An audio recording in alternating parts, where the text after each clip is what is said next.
So the internet says Brooks Adrenaline and Hoka Bondi are the best shoes for plantar fasciitis. Now sometimes that's true, but sometimes they're the reason the pain keeps coming back. In this video, I'm going to explain what these shoes get right, but also what they get wrong, and I'm going to give you 3 other alternatives that you may not heard of. Hi, I'm Dr. Saller. I'm a board-certified orthopedic foot and ankle surgeon. Now nothing in this video is sponsored, no paid influence, no brand loyalty. I'm just going to give you an honest breakdown based on foot mechanics, my clinical experience, and what actually helps people get better. And whether you're someone who wakes up in the morning with a sharp stabbing pain the moment you take your first step, or you've been dealing with this on and off for years, this video is for you. But before we talk about any specific shoe, I want to give you the lens that I use as a surgeon. I don't believe that there's one perfect shoe for plantar fasciitis. What I do believe in is phases. Early in a flare-up, the tissues are inflamed and irritated. Your foot needs protection. As symptoms improve, the goal is going to shift. You want to restore natural mechanics of your foot by gradually asking more of your foot. Once you're pain-free or close to it, the focus should become on rebuilding strength and resilience in your foot so this plantar fasciitis doesn't keep coming back. The mistake that most people make is they stay in phase 1 forever. Maximum cushion, maximum support indefinitely. Now that may feel safe, but it actually keeps your foot weak, and weak feet are what got you here in the first place. So as I go through my choice of the top 5 shoes for plantar fasciitis, I'm going to tell you what phase each one belongs in. That's the framework that's going to help you through this. So let's start with the most commonly recommended shoe online for plantar fasciitis, the Brooks Adrenaline. If you've searched Google, Reddit, or YouTube, this shoe is nearly always at the top. And there's a reason for that. The Adrenaline is a stability shoe.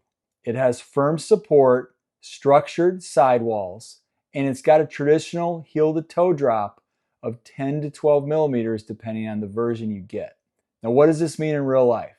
It means it lifts the heel, it's going to limit ankle dorsiflexion, and support the arch. For a painful inflamed plantar fascia, this combination gives you immediate relief.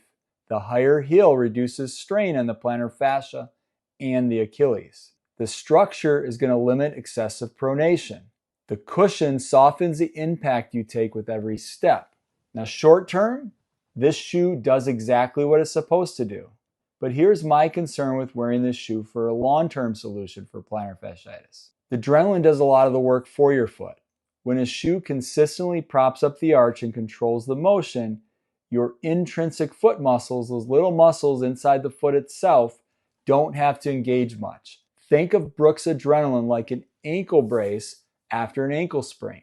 At first, it might be exactly what you need. It protects you and gives you confidence to start moving again. But if you wear the brace long enough, your muscles stop doing their job.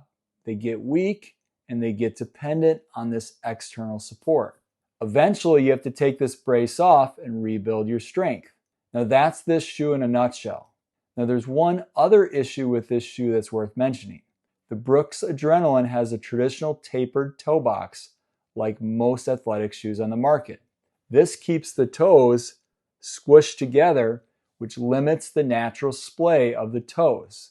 This is going to weaken the intrinsic foot muscles and can actually reduce blood flow into the plantar fascia.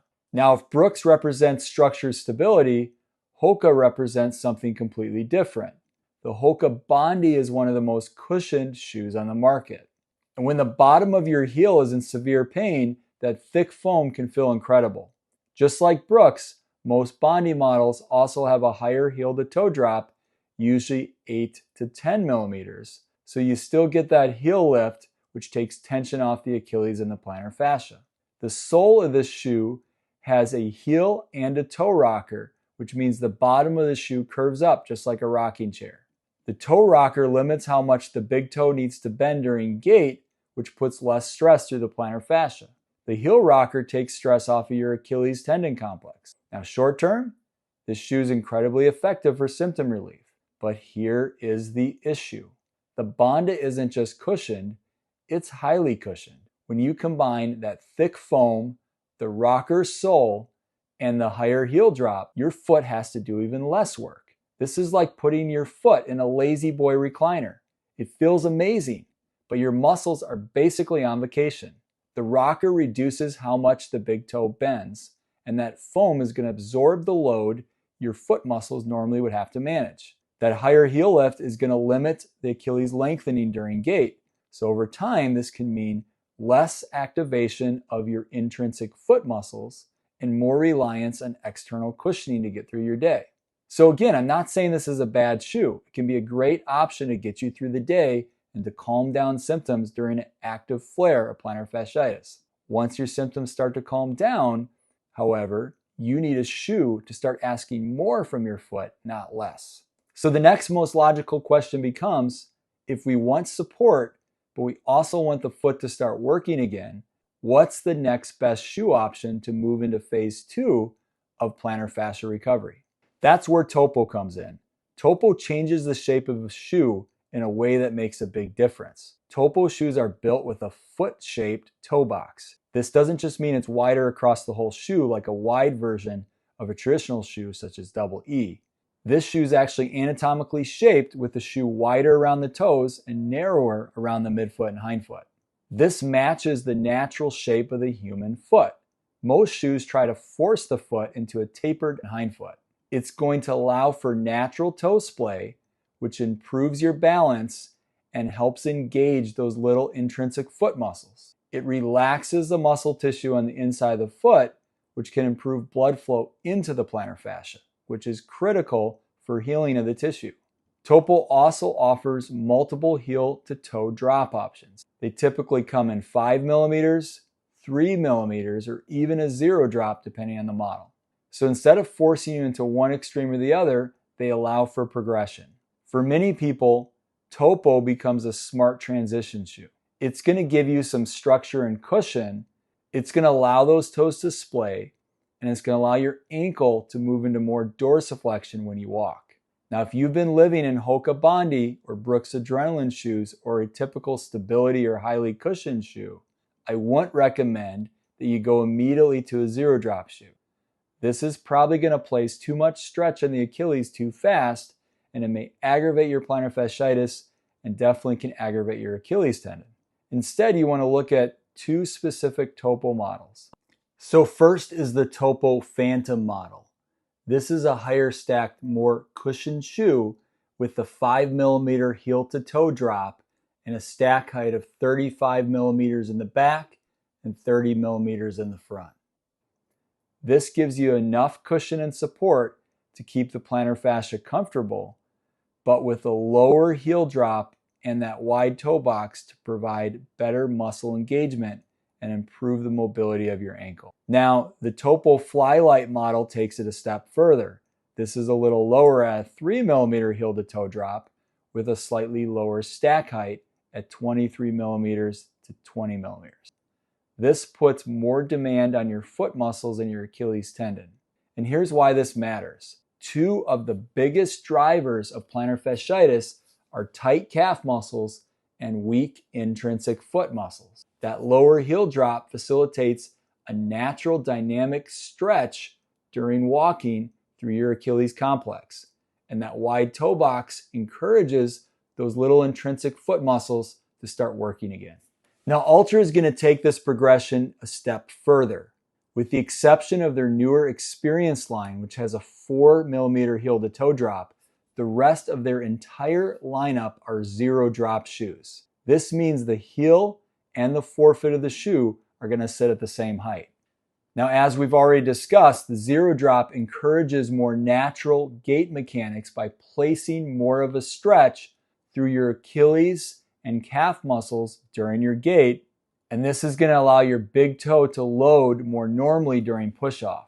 Now, here are a couple of key differences worth noting between Topo and Altra. Most models of Altra give you a bit more room around the midfoot, where the Topo shoes tend to be very firm and tight around the midfoot. This may be good or bad, depending on how it feels on your foot.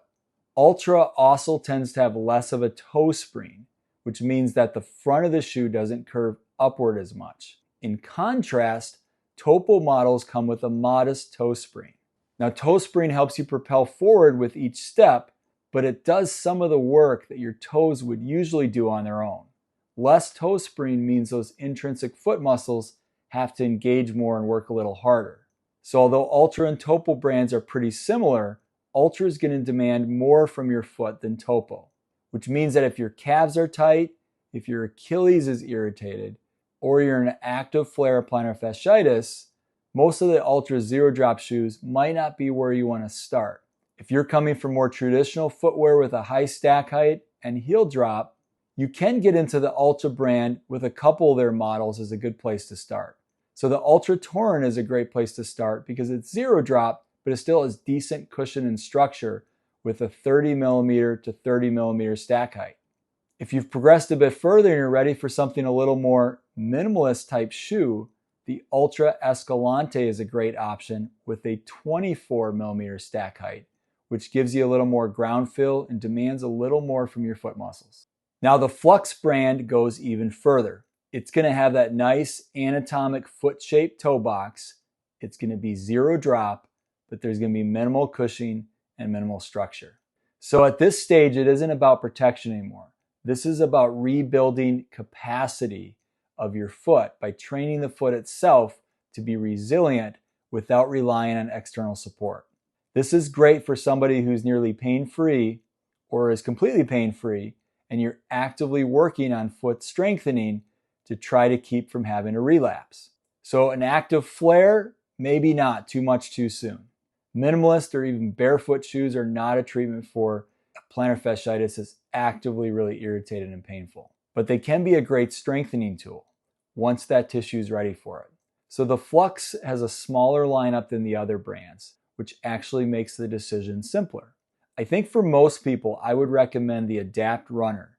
It has a small amount of arch support and a little bit of a toe spring, and it has not much cushion, but a little bit of cushion to give you some shock absorbing effect as you transition to more of this minimalist footwear. I personally own the Adapt Graphene XT. This is an extremely durable shoe with graphene woven into the canvas, so it holds up really well. But it's completely flat with really no arch support or toe spring, which makes it more demanding. I like it for my workouts, but it's not quite as comfortable for lawn walks. So personally, I would start with the Adapt Runner unless you're already comfortable in shoes with not as much arch support. Now here's one very practical note. Flux is only available online. They don't sell it in your local shoe store. And here's a tip that I learned the hard way. You want to make sure you buy a half size up from your normal size that you normally would get. Now Flux actually prints this recommendation right above the purchase button on the website. But me being a typical male, I skip past it. I don't read directions. So I ordered my usual size 11, put them on, and immediately I felt discomfort along my fifth toe where it was rubbing. I went through the return process that was fairly simple, emailed Flux, and to their credit, their customer service was great. They made the exchange easy, and I got the 11.5 size, and I love them. So here's the plantar fasciitis clinical picture put simply. Early flare, Brooks Adrenaline or Hoka Bondi, great shoes. Calm the inflammation, protect the tissue. Your symptoms are now improving. Transition to something like Topo Athletic. Wider toe box, lower drop. You're near the finish line, getting better with minimal pain. Altra shoes are a great option. You really want to get the footwork in hard. You're now pain-free. Flux, maybe even a little bit of better option. So the goal is not permanent protection. The goal is restoring your foot's natural capacity to handle the load so that plantar fasciitis becomes a phase that you move through, not a cycle that you get stuck in. But here's an important point you don't want to forget.